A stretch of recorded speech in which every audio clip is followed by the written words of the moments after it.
I've been asked to talk about is our use of multiple water quality models, and here I'm referring to the receiving water body models, the Bay model, as opposed to the watershed model, but there's no reason why one couldn't have multiple models for the watershed, for example, HSPF, SWAT, Sparrow, and so on. Here I'm going to talk about what we did in the Neuse River estuary back about 10 years ago when we had 3 models. We had the luxury of having 3 modeling efforts.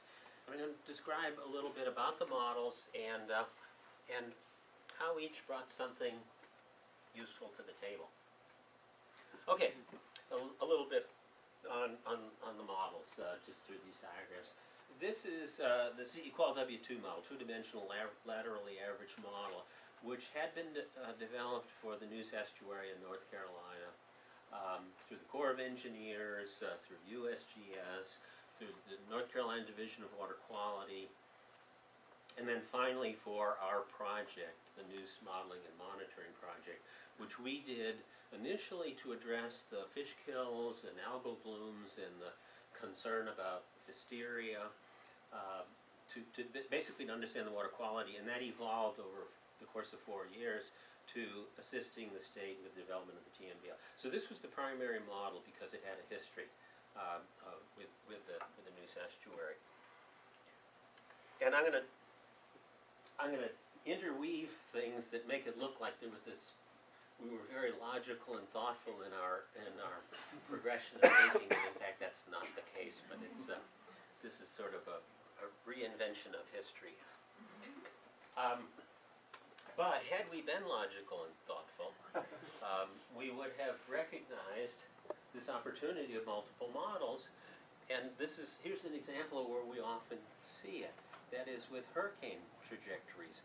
We're fairly accustomed in North Carolina, I'm sure you guys are too, to seeing the weather forecaster as a hurricane begins to approach the coast to run or show the results of various models, which often are based on different structures, different assumptions, different characteristics of the processes with the mathematics.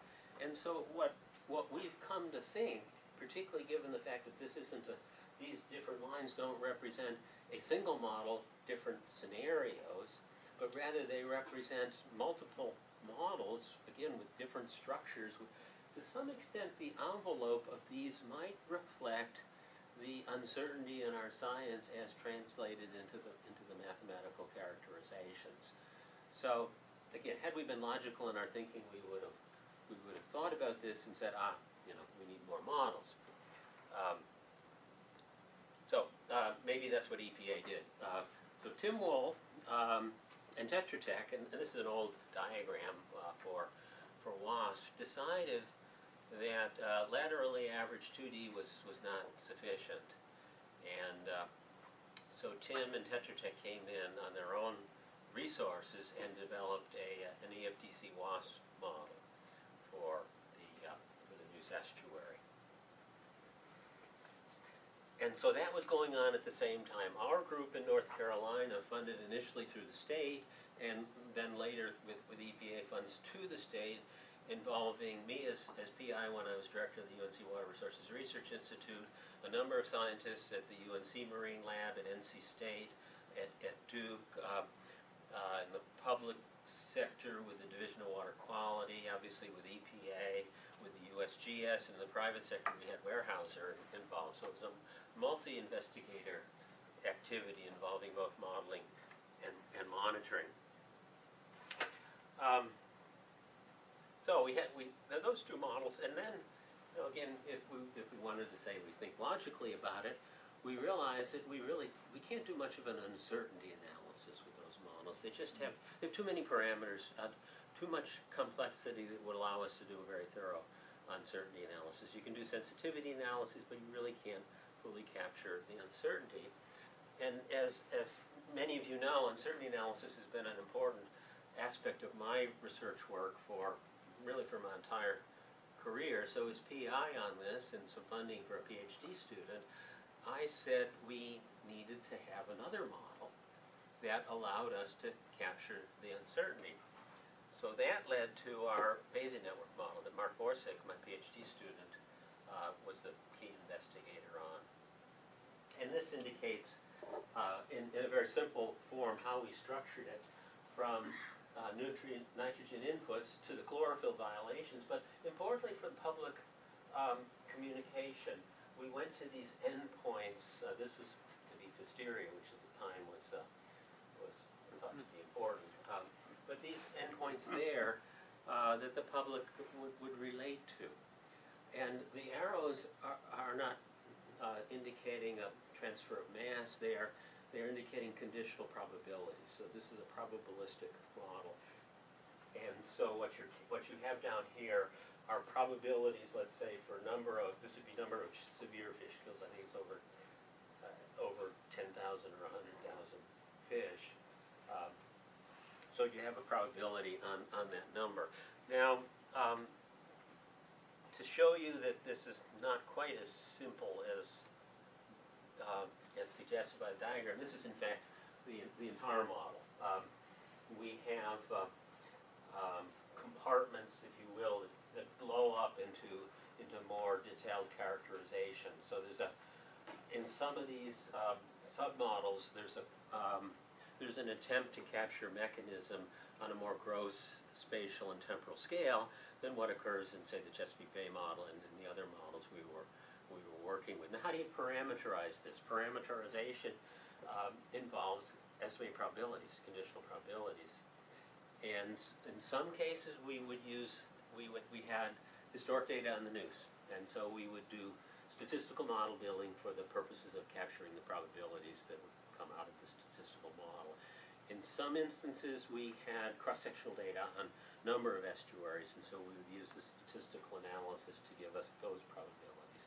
In some cases, we would use expert elicitation, particularly as you got down to these upper food chain compartments where the data just weren't there.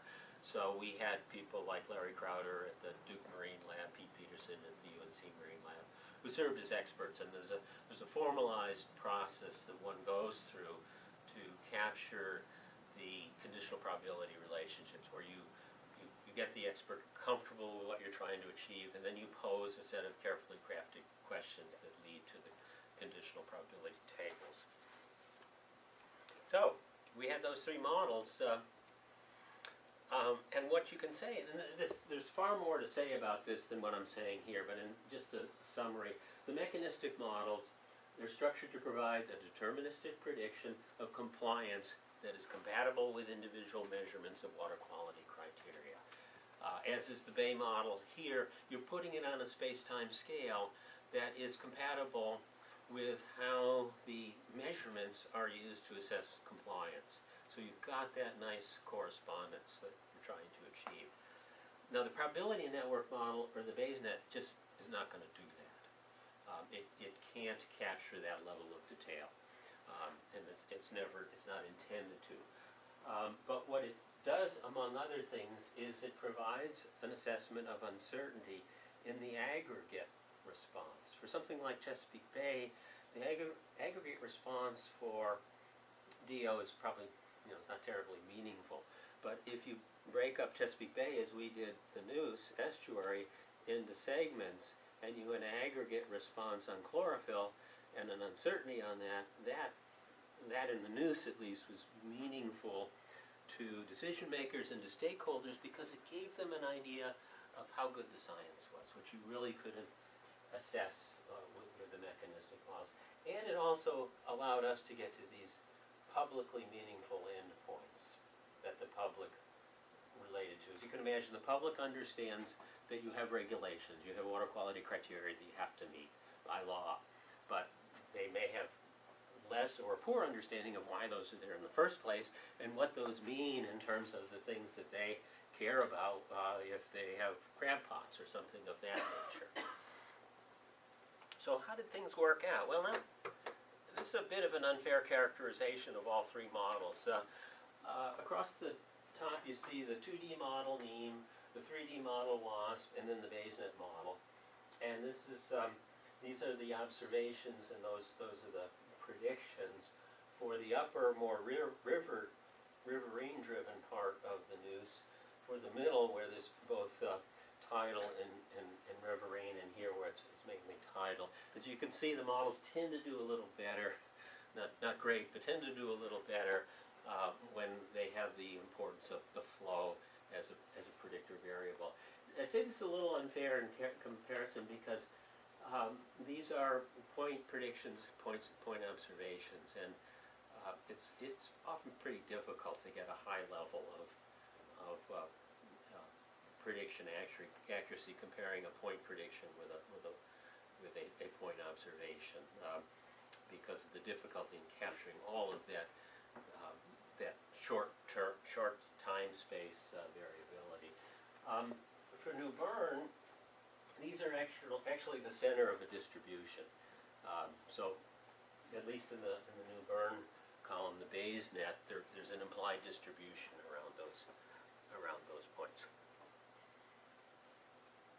So I'm going to say a little bit more. So let me, before I get into this stuff on the probability model, let me tell you what happened over the course of 3 or 4 years where we were interacting with stakeholders, citizen stakeholders, those representing various organizations, environmental organizations, and organizations that were representing groups like ag and urban areas and so forth that were involved in generating the nutrient sources. So in addition to those, we had the state agency people, the modelers, the federal agency people, and we would provide updates on our science and on our models.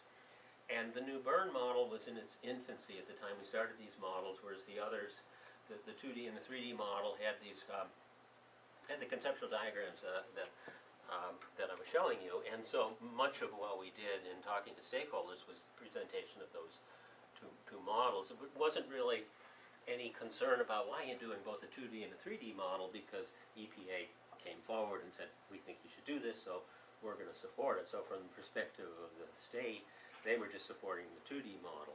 So when we started to do more on the Bayes net model, and we had those diagrams that took it down to the publicly meaningful endpoints, and we talked about probabilities, we began to show probability distributions that gave the stakeholders the understanding that the model predictions are not that precise, and we're going to have situations where things are going to turn out that may be different from what the deterministic models are saying, coupled with the fact that they could relate, in effect, the regulatory endpoint, in this case was chlorophyll A, with the variables that they cared about. So over time, from a correspondence with the public and with stakeholders, the probability network model was the model and the discussion that they most related to. Now, it turned out that the TMDL that was successfully approved and done by the state in 2001 drew on all 3 models. It just made sense to do that. Drew on all 3 models and made the case basically that this TMDL has a robustness associated with the scientific support because it reflects different model structures and different characterizations of the system. So as someone who's involved in Bayes net modeling far more than mechanistic models, and thinking that the audience was likely to in general be more familiar with mechanistic models than the Bayes nets, I thought I would come forward with this list of things that I feel the probability network model, the Bayes net model, allows us to do. Confidence intervals, because we're characterizing uncertainty probabilistically. Link the nutrient reductions to the meaningful endpoints. We can run the model very rapidly to evaluate scenarios, and you can run it either forward or backward. That is, you can set a probability distribution on the water quality endpoints and see what those mean in terms of probabilities on the loads, or run it forward. Probability distribution on the loads, what does that mean in terms of probability distribution on the water quality endpoints? You can use, because of the probabilistic nature, the modeling to identify where are the biggest uncertainties in research and monitoring. As you look at research programs, it might allow you to improve knowledge. If you can, it's a value of information assessment, which we often do in decision analysis. And then this, I think, is important. It wasn't so important in the Neuse, but it may be more important for you guys in the Chesapeake Bay, because I understand the the disagreements that have occurred in the past as to whether whether you listen to the data or whether you listen to the model. And of course there are legitimate arguments on both sides, but what you can do is if you have the model predicting as best you can the response that is compatible in at least acknowledging the time lags of response with the observations that you have. They're both probabilistic. One is an empirical density function, the other is a probability for the model, and you can merge those together. And in fact, we did that. I think I'll skip. Well, what you have basically is you have a model forecast probability. Let's say it's on chloroflake, and then you have sample information, and that's also a distribution. It'd be an empirical distribution from the data. And then you have, using Bayes' theorem, the posterior probability, which means after you collect data, what do the two have to say? What do they bring to the table? And the one that is tighter is going to have more influential on the combined effect. And we did that after the fact. Song Chen and one of my former PhD students did that with the Neuse estuary data over from 1992 to 2000. And what we have here in this black line is a prior reflecting what the model would predict.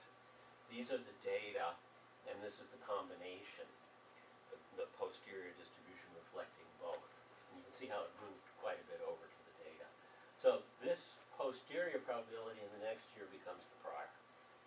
And we collect data, and we have a posterior there. And so you continue to update where the prior probability from each previous year becomes the posterior probability.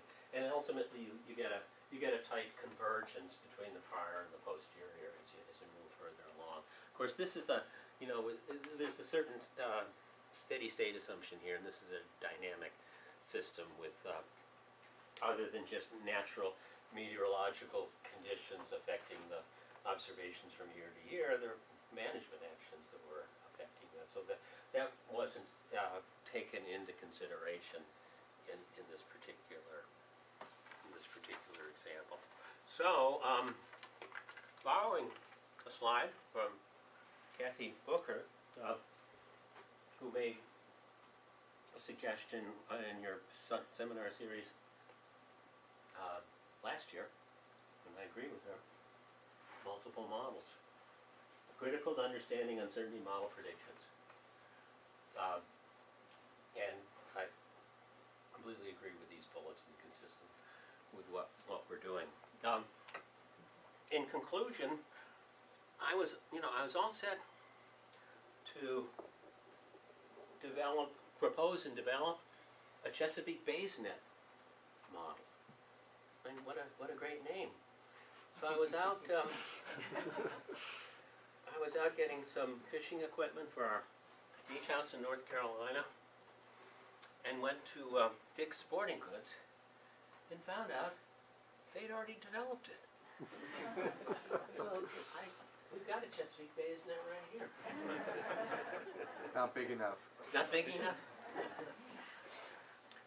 So I conclude with your possibly new model.